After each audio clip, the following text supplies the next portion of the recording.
Good evening, welcome to Sontillu. Lanco Hills రాష్ట్ర real estate రంగంలో సంచలనం సృష్టించిన ప్రాజెక్ట్. ఒక రియల్ ఎస్టేట్ ప్రాజెక్ట్ లో ఫ్లాట్స్ బుక్ చేసేందుకు అప్లికేషన్స్ కోసం క్యూలో నిలబడి ఇన్వెస్టర్స్ ఎగబడిన రికార్డ్ ల్యాంకో హిల్స్ కు మాత్రమే దొరుకుతుంది. గత కొంతకాలంగా రియల్ ఎస్టేట్ స్లంప్ కారణంగా స్తబ్దంగా ఉన్న ల్యాంకో హిల్స్ ప్రాజెక్ట్ నుంచి ఇప్పుడు తిరిగి పాజిటివ్ న్యూస్ వస్తోంది. ఇప్పుడు తిరిగి కళకళలాడుతోంది ఈ ప్రాజెక్ట్. 100 ఎకరాల విస్తీర్ణంలో హైదరాబాద్ మణికొండలో ఇంటర్నేషనల్ ఆర్కిటెక్ట్స్, కన్సల్టెంట్స్ కళా సహకారంతో రూపుదిద్దుకుంటోంది. ఈ ప్రెస్టీజియస్ ప్రాజెక్ట్ లో భాగంగా ఒక మెగా మాల్ కు శ్రీకారం చుట్టింది ల్యాంకో గ్రూప్. అంతర్జాతీయ ప్రమాణాలతో హైదరాబాద్ ప్రజలకు ఒక వినూత్న అనుభవాన్ని అందించేందుకు సిద్దమవుతున్న ఈ మెగా మాల్ గురించి విశేషాలు అందించేందుకు మనతో ఉన్నారు ల్యాంకో హిల్స్ సీఈఓ శనిగరపు పోచిందర్.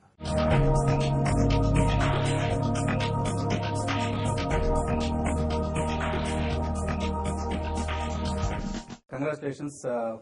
ఒక మెగా మాల్ కు శ్రీకారం చుడుతున్నారు. సిటీలో చాలా మాల్స్ వస్తున్నాయి ప్రస్తుతం.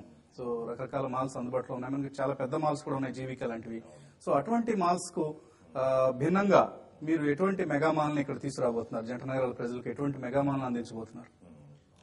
అంటే యాజమాన్యం ఒక మాల్ ని నిర్మించేటప్పుడు ఏ యాజమాన్యం అయినా పర్లేదు, కంప్లీట్ గా అందరికీ అందుబాటులో ఉండేటట్టుగా ఉండాలి అని చెప్పేసి అనుకునే ఉద్దేశంతోనే ముందుకు వస్తారు. కాకపోతే ప్రజలు అంటే అభిమానించేటప్పుడు దాన్ని ఒక స్లాట్ లో వేస్తారు. యూజువల్ గా అట్లా జరుగుతోంది, ఆటోమేటిక్ గా జరిగిపోతూ ఉంటుంది.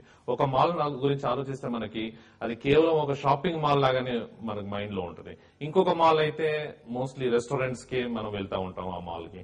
ఇంకొక మాల్ అయితే గేమింగ్ బాగా ఉందని, చిన్నపిల్లలకి చాలా ఎంతో ఆకర్షదాయకంగా ఉందని అనిపించే రకంగా ఉంటా ఉంటది. కానీ మేము ఈ నిర్మించే మాల్ మాత్రం అందరికీ సమానంగా complete entertainment, complete food and beverages, complete gaming zone, multiplexes, shopping experiences అందరికీ సమానంగా పనిచేటట్టుగా ఇవ్వాలని. అంటే మనం నార్మల్ గా దుబాయ్ లాంటి కంట్రీస్ లో చూస్తుంటాం, లేదా సింగపూర్ లాంటి కంట్రీస్ లో చూస్తుంటాం. అక్కడ ఉన్న మాల్స్ అన్ని కూడా ఏదో ఒక ప్రత్యేకతతో కలిగి ఉంటాయి. అంటే ఒక్కొక్క థీమ్ తో ఒక్కొక్క మాల్ రూపొందించడం జరుగుతూ ఉంటుంది. సో అటువంటి థీమ్స్ ఏమైనా మీరు ఇంప్లిమెంట్ చేయబోతున్నారు?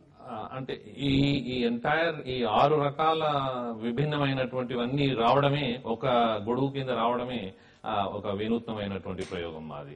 అందుకే ఒక గొడుగు కింద ఇన్ని వస్తున్నాయి కాబట్టి ఇంకా దాని గురించి వేరే పేరేమీ మాకు అర్థం కాలేదు. ఇంకా స్ట్రైట్ అవే మెగా, అన్ని మెగా సైజ్ లో ఉంది కాబట్టి అందుకే దీని పేరే మేము మెగా మాల్ గా పెట్టాము.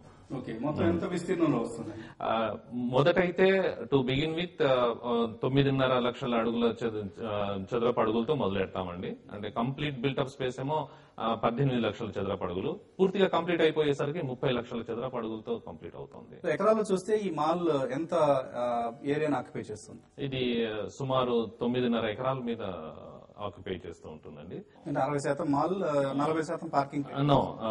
100% suppose letters 100% is complete leasable area అయితే 60% అడిషనల్ గా కార్ పార్కింగ్ ఉండాలి. సో దాని వలన అభిమానులకు అందరికీ పార్కింగ్ లో గానీ, ఎక్కడ ఎటువంటి సదుపాయాల్లో గానీ వ్యత్యాసం ఉంటుంది. కమర్షియల్ ఏరియాగా ఇది డెవలప్ అయ్యే అవకాశం ఎంత? ఐటీ స్పేస్ కూడా వస్తుంది. More than 7 million square feet IT space కూడా వస్తుంది. సో ఇంత డెవలప్మెంట్ జరుగుతున్నప్పుడు మాల్ అది ఒక డిస్టర్బెన్స్ కన్నా అందుబాటులో ఉండటం, ఇన్ఫాక్ట్ ఇట్స్ మోర్ కన్వీనియన్స్ గానే మారుతుంది. కానీ డిస్టర్బెన్స్ ఎట్టి పరిస్థితుల్లోనూ కాదు. వాళ్ళ షాపింగ్ దూరంగా వెళ్లాల్సిన పని లేదు. ఇక్కడే పని చేస్తున్నారు, అక్కడ ఉంటారు, ఇక్కడ షాపింగ్ చేస్తారు. సో ఎటువంటి కంపెనీస్ ఇప్పటిదాకా వచ్చాయి మీ దగ్గర? ఇప్పటికైతే మొత్తం ఐటీ కంపెనీసే, 100% ఐటీ కంపెనీసే, ఎస్ఈజెడ్ కంపెనీసే వచ్చాయి. కొన్ని నాన్ ఎస్ఈజెడ్ కూడా వచ్చాయి. మేము ఇప్పుడు 30 ఎకరాలు ఎస్ఈజెడ్ కే కేటాయించాం. ఒక 1 మిలియన్ ఎస్ఎఫ్టీ ఆల్రెడీ కన్స్ట్రక్షన్ లో జరుగుతోంది.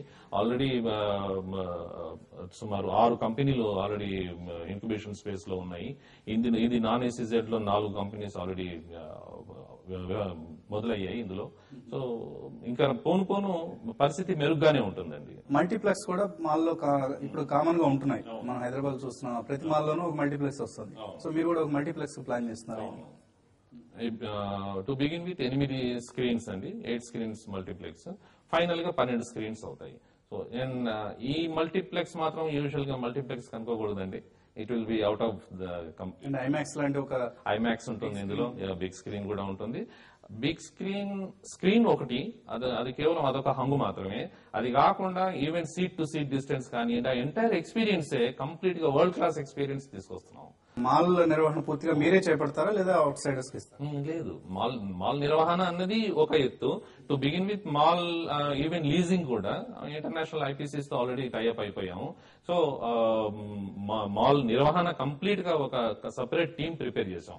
ఆ టీమ్ కంప్లీట్ గా it will take care of that. So ఇటువంటి ప్రాజెక్ట్స్ ని ఇంకా రిప్లికేట్ చేసే ఉద్దేశం ఉందా? అంటే ల్యాంకో హిల్స్ లాస్ట్ 2 years గా మేబీ రియల్ ఎస్టేట్ స్లంప్ కావచ్చు, స్తబ్దంగా ఉంది. సో మీరు ఎక్కువ నాయిస్ చేయలేదు, ఎక్కువ యాక్టివిటీ లేదు.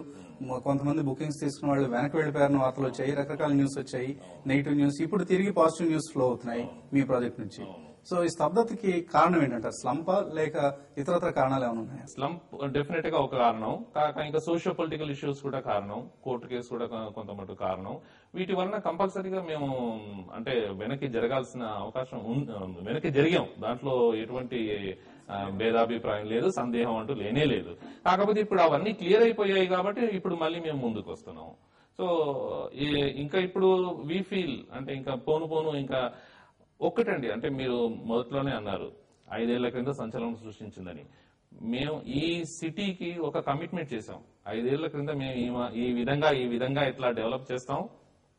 ఇక్కడ ఉండే వాళ్ళకి బహుశా ప్రపంచంలోనే ఎక్కడైనా పర్వాలేదు ఉన్నటువంటి హంగులతో ఏకైక డెవలప్మెంట్ ఇండియాలో జరుగుతుందని చెప్పేసి మేము చెప్పాం. అదే కమిట్మెంట్ కి ఇంకా మేము కట్టుబడి ఉన్నాం. సో అదే కమిట్మెంట్ లో ఇంకొక అనదర్ ఆస్పెక్ట్ ఇస్ మాల్. ఇప్పుడు ఆ మాల్ కూడా ముందుకు తీసుకొస్తున్నాం. ఇంకా పోను నెక్స్ట్ హోటల్స్ అవన్నీ అన్ని వచ్చేస్తూనే ఉంటాయి ఒకటి తర్వాత ఒకటి. ఒకసారి మీ ప్రాజెక్ట్ ప్రోగ్రెస్ చెప్పండి. అంటే మీరు ప్లాన్ చేసింది ఏంటి, ఇప్పటిదాకా ఇంప్లిమెంట్ చేసింది ఏంటి, ఇంకా భవిష్యత్తులో ఏమేమి రాబోతున్నాయి? ఇప్పుడు IT space as it is గా డెవలప్ చేస్తూనే ఉన్నాం. అంటే ఆ ఇనీషియల్ గా టెంప్లెట్ ఏదైతే ఉందో ఆ టెంప్లెట్ ని మార్చలేదండి. అంటే ఇప్పుడు వస్తున్న బిల్డింగ్స్ ఎన్ని ఫ్లోర్స్ లో వస్తున్నాయి? రెసిడెన్షియల్ అయితే అదే 33 ఫ్లోర్స్ వరకు మేము చేసాం. సో అవి ఆ residential floors as it is గా ఉన్నాయి. ఐటీ బిల్డింగ్స్ ఇవన్నీ 20 ఫ్లోర్స్, 18 నుంచి 10, 18, 20 ఫ్లోర్స్ ఇవన్నీ నార్మలే. ఇవి it's more of A demand driven.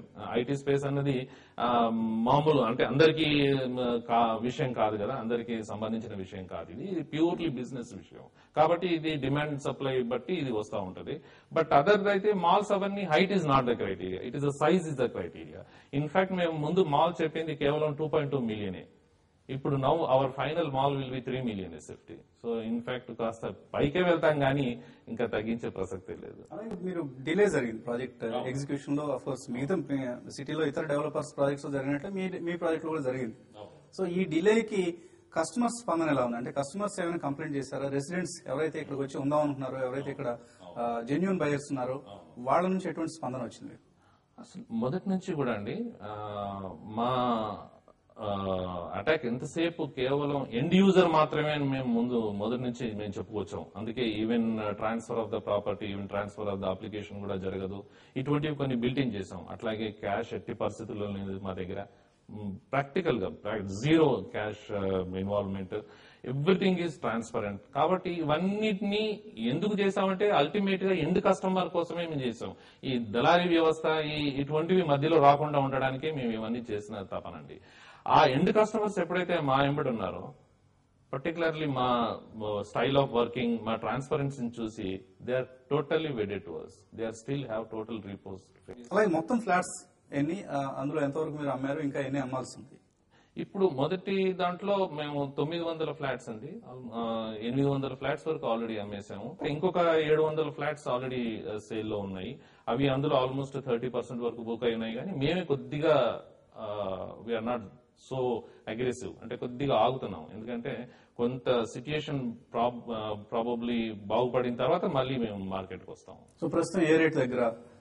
ఇప్పుడు 3700 అండి బేస్ ప్రైస్. అంటే 6 ఫ్లోర్ల వరకు ఏమీ ఉండదు. 7వ ఫ్లోర్ నుంచి మళ్ళీ ఫ్లోర్ ప్రీమియం ఉంటుంది. సో పోషన్ గారు, ఓవరాల్ గా రియల్ ఎస్టేట్ రంగానికి సంబంధించి బ్యాడ్ ఫేజ్ అయిపోయింది. ఇక్కడ నుంచి మళ్ళీ మనం గుడ్ ఫేజ్ లో ప్రవేశించామని అనుకుంటున్నారు అందరూ.